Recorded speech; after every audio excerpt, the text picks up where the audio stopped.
Hello, everybody. Welcome to the Chef United Way. And this is game week number 12 of our Premier League predictions competition. And I am once again joined by the man himself, Jimmy from The Ramble. How are things, Jim? Good evening. Good evening, mate. How are you doing? Not too bad. I was going to complain that I've got cold. I'm suffering from a bit of man flu, but we power on because we have to, don't we? How are you doing, Jim? Dedication. I'm all right, mate. Thank you. Apologies for being slightly late. That was my fault. One of my little ones is not too clever either, so we're just dealing with that. Just before we went on air, standard. That's exactly how it goes, isn't it, mate? So, but I'm okay. Thank you. And so is she now. Thank you. Good. Well, that's great to hear. Glad to hear that she's doing okay, because that's more important, let's be honest, than whether or not we're a couple of minutes late. That's not a problem. So you have a right to be feeling a little bit smug, though, because I've been getting a bit carried away with my winning streak. I'd got to 3 weeks in a row. I thought I was going to keep closing the gaps. But no, you snuck out the victory this week. I don't think it's one that we're massively proud of. It wasn't exactly a high-scoring week for either of us. You beat me 6 points to 5. And I got a perfect score. So that means that across the entire weekend, I only actually got 3 games where I even knew who was going to win. Like, this was ridiculous. Oh, dear. Yeah, I know, mate. I know. Not our best. But to be fair, it's not just us. Even the viewers themselves weren't fantastic this week. There are some who I think deserve a bit of a shout out, because we did get beaten by 4 people. We got beaten. Just 4? Just 4. I know, this was a difficult week. Full week, yeah. So the top of the table score goes to Joe Gibson, 9 points. It's respectable. I knew you were going to say Joe. Decent effort. It's always I knew Joe. you were going to say Joe. He's been top before as Joe. Fair play, pal. Yeah, he's been playing well. Good play to him. The other ones who beat us, somebody new, or I don't think I've noticed before, Elmsey got 8 points. Shazbat, the legend herself, got 7 points. And Wayne Flint also got 7 points. So they all beat us and deserve a shout out. But well done, guys. I'm not done there. Because there's something more impressive than any of these scores. Forget the 7s, the 9s, the 5s. Somebody accurately predicted Luton 1, Liverpool 1. No way. Wayne Flynn picked it out, put it in the comments, committed to it. What an effort that is. Fair play, Flinty. Fair play. Credit where it's due. Got to give it out for that, because that is a cracking effort. And I can see Joe is already in our chat enjoying the fact that he is our reigning and defending champion. So let's get into it, Jim. And we'll start off with, I don't know if you watched it on Monday, but that was one of the most insane games of football I've ever seen, Spurs against Chelsea. And how do Spurs respond to that? Mate, right. How can a game be so entertaining but frustrating at the same time? I've never known anything like it, because, I mean, I put on Twitter or X, whatever we're calling it nowadays, I put that I think it proves how much VAR is ruining the game. I'm not a VAR fan. I think I'm in agreement that it's the implementation of it rather than the system itself. However, we're not going to get too far down that rabbit hole. Spurs, as we have both said on numerous occasions, look very good this season. Very, very good. However, if your season can be unravelled in one game, maybe this is it, because did they pick up some injuries? Did they pick up some cards?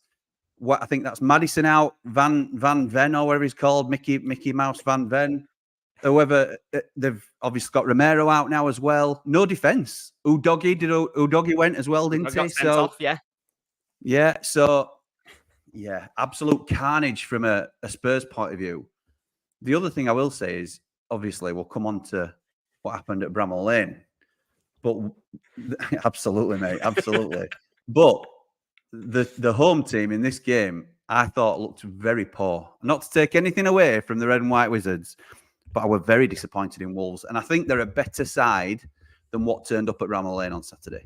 So if they could finish, and I think that was the thing that we'd said prior anyway, but if they could finish, they'd be half decent. Not that they showed it on Saturday.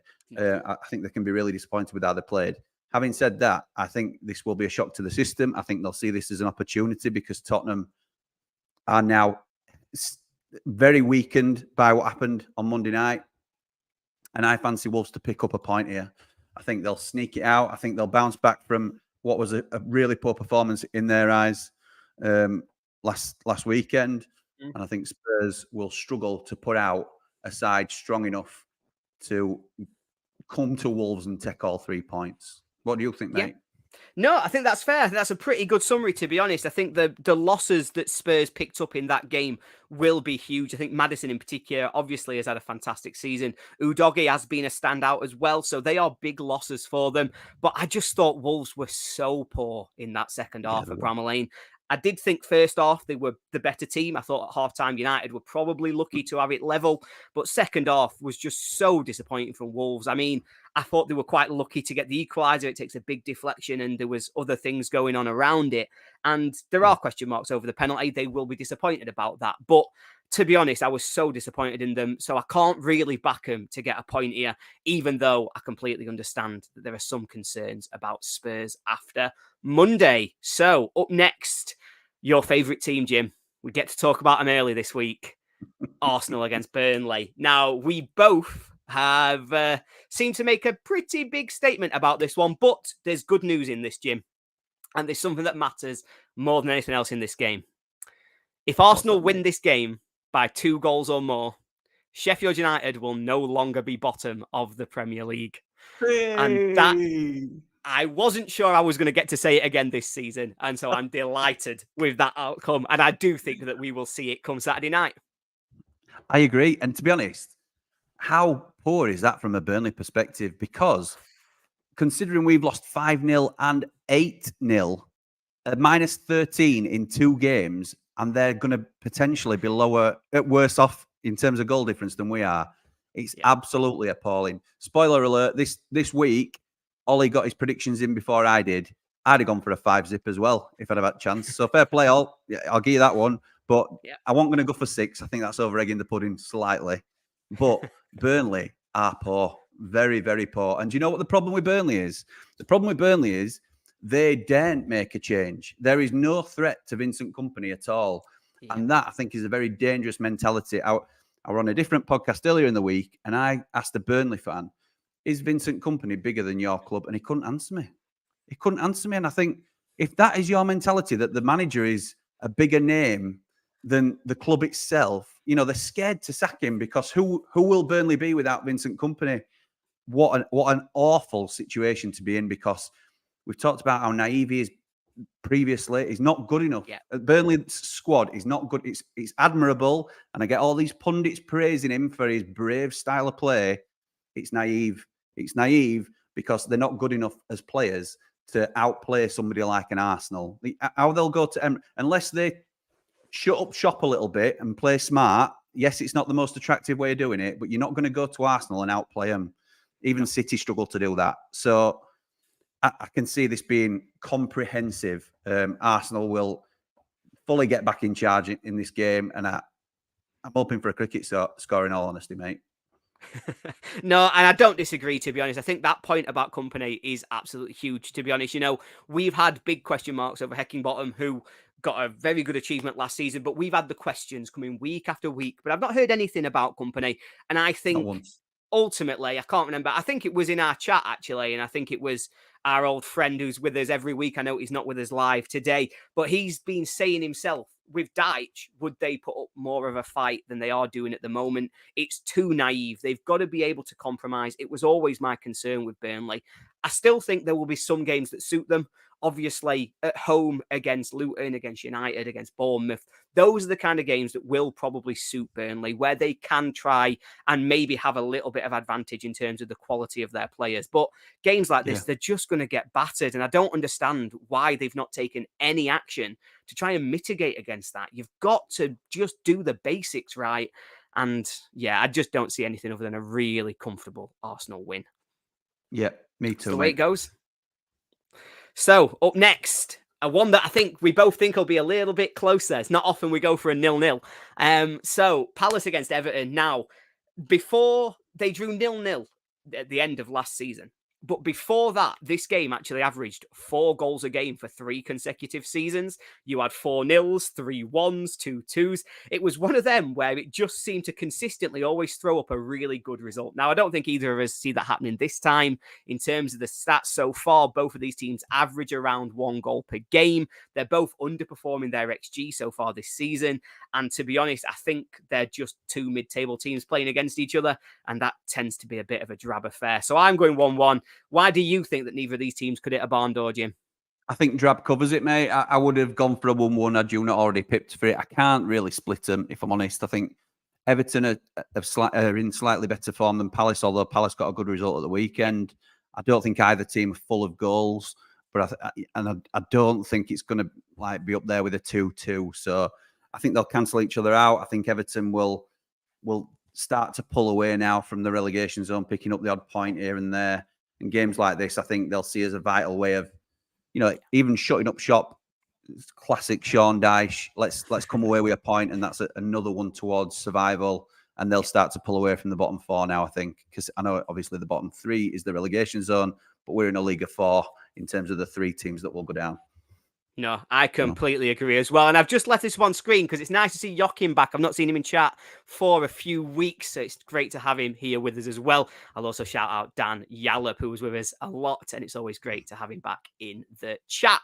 So up next, we go on to a team who are in crisis. Are they perpetually in crisis? Are they ever not in crisis? Of course, Manchester United. And I suppose just to try and sum up that statement, the last time that this match took place was 1991.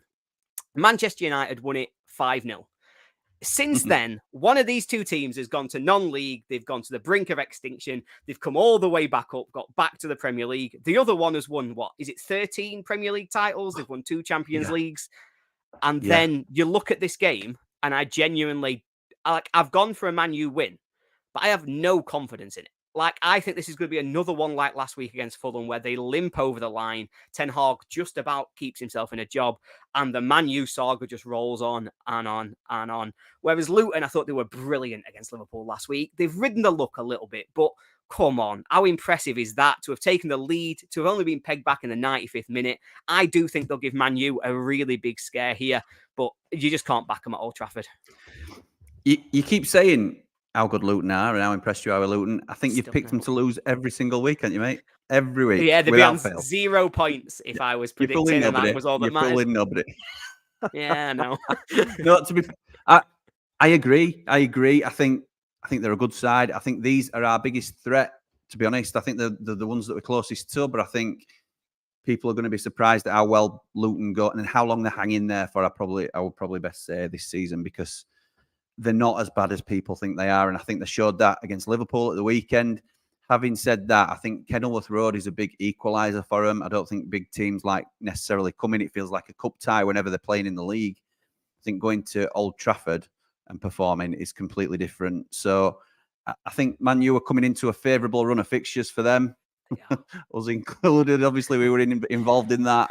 That they picked up the points against us. They did it last week against Fulham. And I think they'll do it again at the weekend. And like you said, Ten Hag continues to squeak out these much-needed victories for him. I just think they'll have too much for Luton.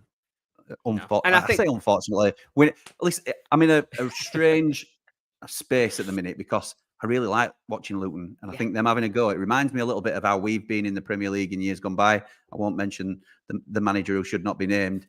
But it's similar sort of attitude. Look, we're not going to fear anybody. We're going to go for it in this league. But I just don't think they're going to be quite good enough. And also, we don't want them to win. Let's be right. No, as a rival of theirs in the league, we want them to lose. As much as we like them and respect them. Sorry, Luton. It's dog eat dog down here. I wish that all my predictions were right and that they were, in fact, on 0 points. That would be a lot more enjoyable for me as a season. But you're right, and that's exactly the way it's got to go. We've got to have 3 teams to be better than, and Luton are 100% the team that we've got to be targeting for that. I will shout out Dan Yallop, who I threw up on screen just a moment ago, picking a Luton win. I can see why you do it, but I do think Man U have just got too much quality, haven't they? So Dan Yallop, I'm obviously new to joining you for these streams, mate, but a long time viewer. I'm a big fan of the Sheffield United way and always have been. friends with the boys and things like that. But Dan Yallop, I put it to you, my friend, that you are, I don't know the best way to term it. I think he just throws these things in sometimes just to test the reaction. I'm not sure Danny's 100% on every one of his predictions. I'm not saying he doesn't like to throw a spanner in the works every now and again, but I've seen him. His name rings a bell because I remember him often coming up with the result that wouldn't quite be expected. So we'll see. We'll see how that goes. He might be right. It could be a bold. It's a bold strategy, Cotton, but is it going to pay off? And I think that's the question. But if it does, it comes good. And you see Wayne getting that big respect as well earlier on. So you can see why they might want to chuck him in. Yeah. So up next. So this one for me is a big game. And the reason this is arguably the biggest game of the weekend is that I'm down to the last two in my last man standing. It's been going on since the first week of the season. There is over £200 riding on this. And I've picked Newcastle. I need this. It's gone on for so long that I can't lose it now. It's so close, I can taste it. And so I've gone Newcastle. I've backed them because I've looked into this one more than I ever should do. But Newcastle have created the second most chances in the division. They've been really clinical in terms of taking their chances. Only Man City have scored more than Newcastle. Bournemouth are down there in the relegation scrap. They've not created a high quality of chances. They're 16th in the league. They've got huge defensive flaws where you can see them conceding goal after goal, week after week. Man City obviously are better than Newcastle, but you saw how easy they cut through them last week. And Newcastle can do that to you. They did it to us. They've done it to other teams in this league. I think they did it to Aston Villa, for example, first game of the season. And I am fully relying on them to do it again. And your result has me in squeaky bum time, Jim. I'm going to be honest. Yeah, I know, mate. I know. Listen, we're getting to that point where teams are desperate now. In our position, Bournemouth's position, Luton, Burnley. Burnley aren't changing anything, and there's no fear of company getting sacked like we've talked about. Areola is massively under the cosh. He's level with Hecky, I think, in terms of bookies' favourites for who's going to go next. He needs to pull a rabbit out of the hat. Dan Yallop going for a sensible result. Nice to see. But I genuinely think that they'll give it a hell of a go against Newcastle, but Newcastle are just going to be too good for them. So I hope I'm right. But whether they've actually got enough to pull off a shock upset, let's hope not, because I think they'll throw the kitchen sink at this one. Because Areola's used 7 or 8 of his 9 lives, I think, and it won't be long until he's in Hecky territory. So I hope for your sake, mate, and I hope for Sheffield United's sake that we're both right here. I don't care which result it is. No. I prefer a 0-3. Yeah, but up the mags. That's what we've got to say. Just for this week, up the mags, because we need it. We need it. Hey. Nice. Having said that, I'm sure somebody said, it might have been on this stream or on earlier in the week, but there's a Bournemouth fan on there, and I'm sure he said that Eddie Howe never does well going back to Bournemouth. So we'll see. We'll see. I don't know, mate. I don't know whether that's got any merit to it. Just to give you Ticker a little bit of, liveliness, for want of a better phrase. I can't take it. I can't take it. Mate. What I'll end up doing is sticking some money on Bournemouth to win, just so I've got some kind of like reserve bet. Just in Andy case, the Blade loves a saver bet. Andy the Blade loves a saver bet. Yeah, it's sensible, mate. Yeah, indeed. I think, to be honest, the Poch factor worked on Monday night. It did, and this, I think it'll be fine. Newcastle to win confidently. Be fine. I'm glad I ain't got 200 quid on it. Put it that way. Tell me about it. So up next, we've got Villa against Fulham. And so Villa, obviously, last week have had a bit of a shocker. They've been done by Forest. But in all fairness, I thought Forest were really good. I thought they did a job on them. And I think we probably didn't take into account how good Forest's home form has been since they were in the Premier League, because they have had a pretty good run. But Villa at home, I've looked at this, and I think only Man City have got a better home record than Villa currently on the Premier League. Far this season, not Forest. Even though Forest are good at home, not quite as good as Man City and Villa. Villa have got 20 goals scored at home in the league already. They've only played 5 games. They are just battering teams whenever they go to Villa Park. And I just think they're going to keep that going. Fulham, I just don't think that they're a good team. We say this week after week. They do look impressive in moments at times. But again, like the defending for Man U's winner last week was just schoolboy. They had 3-4 opportunities to give it away. And then Leno just doesn't preempt the strike at all. And it really felt as though Fulham had worked themselves into a good position and then just completely panicked. And I think with defending like that, it's hard to root against them really getting done at Villa, because I do think they're a dangerous team if you play them and you're not in great form. Where are you landing? I completely agree, mate. I think it makes it, when you see goals like that Fulham gave away, it makes it all the more frustrating that we weren't able to get something out of that Fulham game from a Sheffield United perspective, obviously, because it were there for the taking, and they kept it at arm's length. And I know this is about levels, and I appreciate we're probably not up there with Fulham, but to the naked eye, they're a poor Premier League side, and it's a missed opportunity for us. Let's be right. I think exactly similar lines, really. Again, I'd have probably pipped for your score had you not got it in first. Villa are a different level, and I think I do fancy them to push for top 4 this year. Like you say, games like Forest does not help their cause at all. That goes without saying. It's a ridiculous statement because they lost. But what I mean is they were outthought, they were outdone, and didn't have an answer for it. So Emery's got to switch things up. Does that act as a bit of a wake-up call to them? Do they think, if we're going to have a good season this year, we need to get a bit of momentum together? It's all right smashing teams, but you need to be consistent, don't you? You can't be dropping points in games like that where they'd have expected to get something against Forest. So I expect them to come back firing, and I think Fulham will be the victims of that backlash, unfortunately for them. I completely agree. And I think the same is coming through. That's exactly what I'm expecting to happen. And to be honest, if I'd not already used them, this probably would have been my last man standing pick. I don't like picking away teams, but had to be done. So up next, we talk about Sheffield United. Finally got a win. But before we get into it, we've had an update from somebody in our chat about what's happening so far tonight. Scott is bringing us the goods. 3 players going off injured so far for Brighton this evening. Now that, obviously, you don't want to see players get injured, but when you're playing against a team who are very good and you've got to go to their place at the weekend, you don't mind seeing a couple of them maybe not be able to play. I think we'll take that. Yeah, I hope it's not a serious injury. It just keeps them out for a week or so. A week could do. On Football Manager, like a blisters, you know what I mean? That kind of thing keeps you out for a week. It's just annoying for you as a manager. We'll take that. But on this one, I've gone 1-1. United are still unbeaten against Brighton in the Premier League, which is a fun little stat. We've played them 4 times. We've won 2-1-0, and we've drawn 2-1-1. So I think this will be a similar kind of game. I think it's going to be a tight affair. I'm going to go for the familiar score of 1-1. I think United's win last week gives them a huge boost in confidence. And I think Brighton are struggling for confidence a little bit. It's a long time since they last won a game in the Premier League, all the way back to, I think it's mid-September. Injuries are piling up, and that's even before tonight. When you look at, there we go, we've got another update. Dunk, Milner, and Estupiñán, the 3 that have gone off. And I think Dunk and Estupiñán in particular are big losses for that team. So I think United can get something here. And I hope they do, because like an idiot, I am going to Brighton at the weekend. It's going to take me God knows how long to get there. God knows how long to get home. It's going to cost me all of the money that I might win on the last man standing. But if we get a 1-1, I think I'll come home happy. But you're going bolder. And I'm going to call you out on this, Jim. Because last week you said to me, I'm going to play the jinx.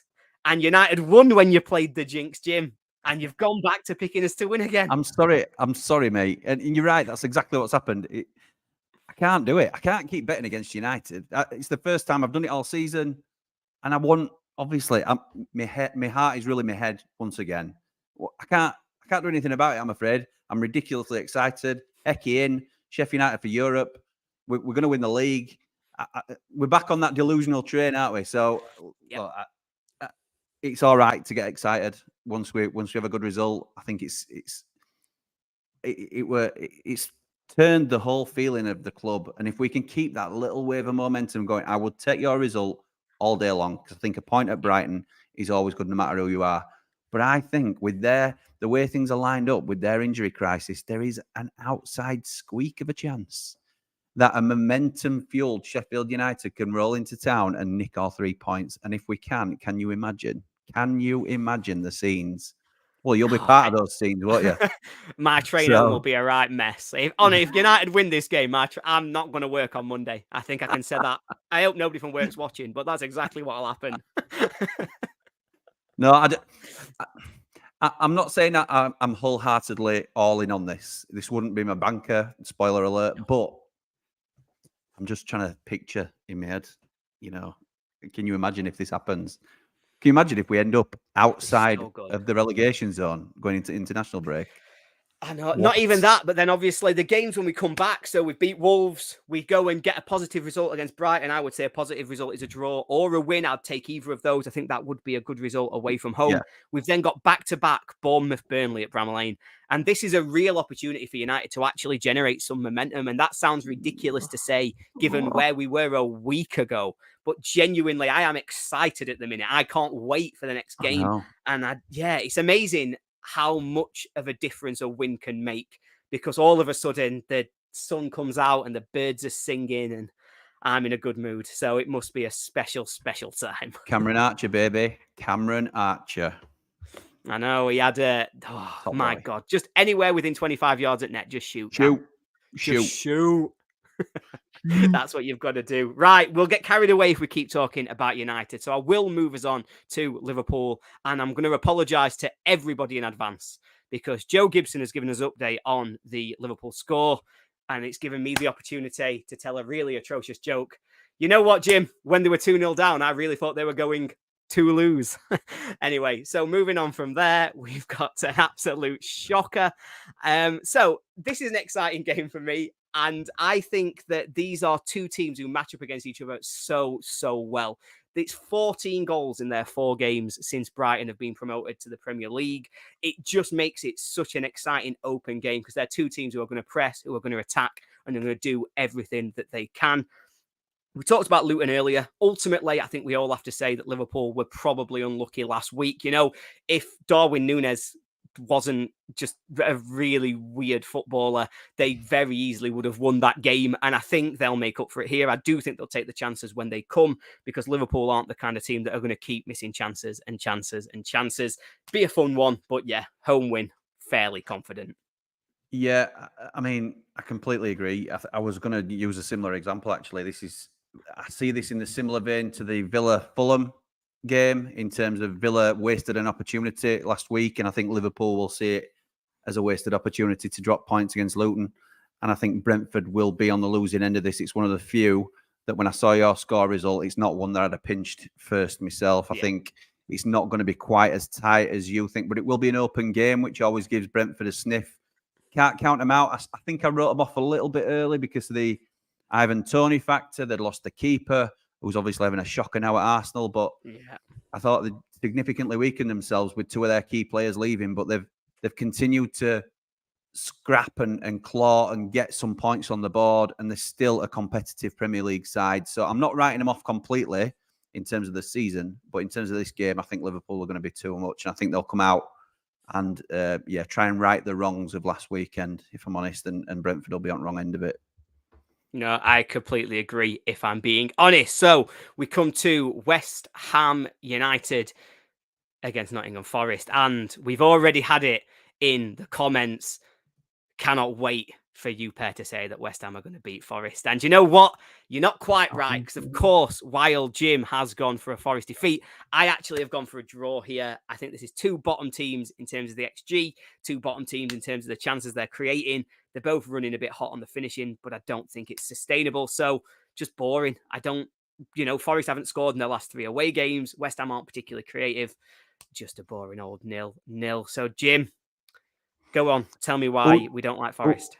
Who do you like the least, really? I suppose that was my thinking between these. I'm not massively against West Ham anymore. I think they paid us handsomely for the cheating that they did all that time ago. So I hold no grudges. But I cannot back these horrible folk from Nottingham. I can't do it, I'm afraid. I think they got a lucky result. To be fair, they deserved it against Villa. So they did deserve it. Yeah, I can't lie, but I can still want them to lose. So this is, I think they're inconsistent at best, and I think they've been very poor at times this season. dropping points to Luton and things of that nature. And yeah, I think West Ham are good enough to get a result. I wouldn't be at all surprised to see a draw here, to be honest. But yeah, if they can lose, then let's go for it. So fingers crossed mine comes in rather than yours. Yeah, I'd take that. Obviously, we need more teams being dragged down there into that battle. I think Forest are probably out of it, but every time they lose, they can get a little bit closer just for a bit of excitement for us, maybe. Worst run club in league by a country mile. Worst run club in the league. Spend. But annoyingly, it does work for some teams. FFP is going to get you eventually. Well, maybe Everton will prove that later this season. Maybe. We'll see whether or not FFP actually does mean anything. And speaking, of course, of FFP failures and potential points deductions and all that kind of jazz, we come to two teams who surely will find themselves on the wrong end of that at some point. Oh, Chelsea, mate. Like, can you imagine how good they'd be if they got a striker? Like, if they had a striker who would consistently score goals, can you imagine how good they'd be? Which is balmy when their striker scored a hat-trick at the weekend. But in context, it's absolutely right. They haven't got a decent striker, have they? No, this is the thing. Like, he got 3 at the weekend, don't get me wrong. And he needs to use that to kick on and to really get himself into a run of form. But I just don't see it. Like, their creative numbers are really quite good, but they're just not taking them time after time after time. And it took them so long to put Spurs away with 9 men. They were missing chance after chance in that game as well. It's a weird time to say it, but I just don't see where the goals come from for Chelsea. And Man City have got their mojo back. You know, they did have a bit of a blip. I went against them for a little while. I wasn't that sold on them when Rodri wasn't available, but not anymore. I think once Rodri's back, Man City look a completely different animal. And it's going to be an interesting matchup. Two teams who are, I think, the most possession dominant so far in the league. I think they're the top 2 in terms of average possession. So it'll be interesting to see if Chelsea let Man City dictate that style. But I think whatever they try and do, City will play through them because it's just what City do. Yeah, I think it's a bit of a change up into this in terms of I normally back City every week because I think they are a level above everybody else in the league. I just think Chelsea coming off that win at Tottenham, and yes, there were clouds of controversy involved and, elements of luck and things of that nature. Obviously, they went up against 9 men for a significant part of the game. At least half an hour, yeah. Yeah, so they were always going to take them 3 points in the end. However, I just think they have been getting better week after week. I don't think they've got a decent striker. I'm not going back on something I've just said because I agree with you completely.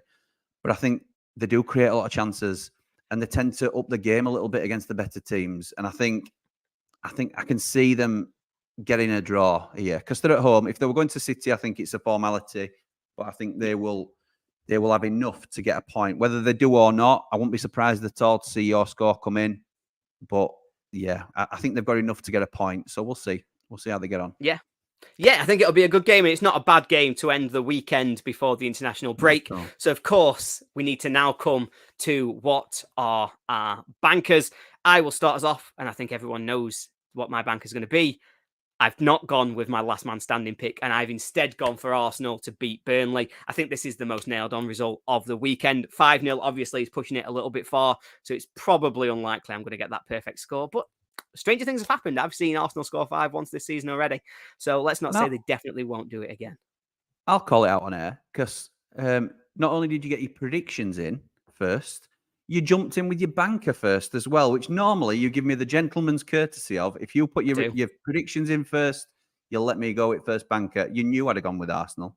So you've gone with Arsenal, but it's all right. I've gone with the second most guaranteed result of the weekend, and I've gone for Villa to beat Fulham by at least 3-0. So I think we're both happy with them bankers, to be honest. I think they'll probably both come in and, To be honest, I think if someone said to me that we've got to swap, I wouldn't complain because I quite like that. I think both of those will come in. Nah, there's no need, is there? We don't need to swap games. There's no point throwing it out. No. I would just be nice, mate. I would just be nice, and it'll get confusing for Shaz, like you say. Jimmy, this is the point where I normally say to you, advertise something that you're doing, tell us about what you've got going on. But instead, this time, I'm going to ask you about something very specific. What are you doing next Thursday evening? Oh, yes. Next Thursday evening. Thank you for that, my friend. I am joining the man, the myth, the legend himself, in good Nick of Sheffield United Way fame, and Sky Sports. You may see him more now on Sky Sports than you see him on Sheffield United way because he's very famous. But I actually know him. I know that's a name drop, but I know him. And we're going to the Football Content Awards because You are. not only has Sheffield United way been nominated for Best Premier League Club Content Creator. Content Creator, and there's 2 categories, isn't there? What's your other one? Just that one this year. Is it? I'm sure you were up for 2. Anyway, okay, Best Premier League in that Content case, Creator. I forgot. and the Blades Ramble is up for Best New Content Creator. So if you're not familiar with the Blades Ramble, please go and show us some love. But yeah, so we're both up for an award this time, and absolutely amazing just to be nominated. All joking aside, I think we're both very privileged and sort of humbled to be even in the conversation in the categories that we're in. So yeah, absolutely amazing to even be in that be even talked about in those circles. So yeah, we go in. We're hopefully going to have a great night. Nick is driving, so I am buying the drinks, and yeah, I think he's won in that debate. So yeah, good night at by all, hopefully, and yeah, fingers crossed that we get a decent result. But we're not holding out any hope because there's some great competition out there. Of course, it's a really difficult one completely, especially when we're up against these Premier League teams. It's so hard just because of the range of their fan base. But let's bring home something for Sheffield United, because it'd be awesome if either of us can come away from that one with a result. There has been a debate raging in the chat, and I want to address it because I'm going to give a very clear answer. Portland Oregon Blade has been really enjoying the different way that people write their results in and how they go through and put it together. So, Jim, when you're preparing for this, how do you write down your results? How would you have them if you were going in chat? If I was going in, sorry, I may have would missed you be? This. Are you a 3-1 City, where you pick a score in a team? Are you a write out the full result and go that way? How would you write your score? Well, tell you what, we do talk about the serious subjects on this show, don't we? But oh yeah. When we are putting it into our WhatsApp group, mine is a very simple copy and paste of Ollie's previous post, because Ollie's always first into the predictions. He does a full team, Chelsea versus Man City, and with a 2 and a 2 or whatever it's going to be. So I simply wipe out the scores and rewrite them. Having said that, if I was commenting on a video such as this, I would potentially be 3-1 City man rather than writing out the full scores. So it depends in which context you mean, Portland, Oregon Blade. But yeah, horses for courses, isn't it? Horses for courses, indeed. Dare I say, I don't think it matters. Oh, well, that's controversial. And what a way to finish, Jim. What a way to end us on some controversy. Thank you very much for joining us once again, everybody. If you want to play along, get your predictions in the chat. Put them in the chat under the YouTube video that has gone out this evening. And thank you so much for joining us. I hope everybody goes well. I hope you all enjoy the weekend's football, enjoy the international break, and we will see you again soon. Cheers, Jim. Cheers, mate. Up the Blades. Bye.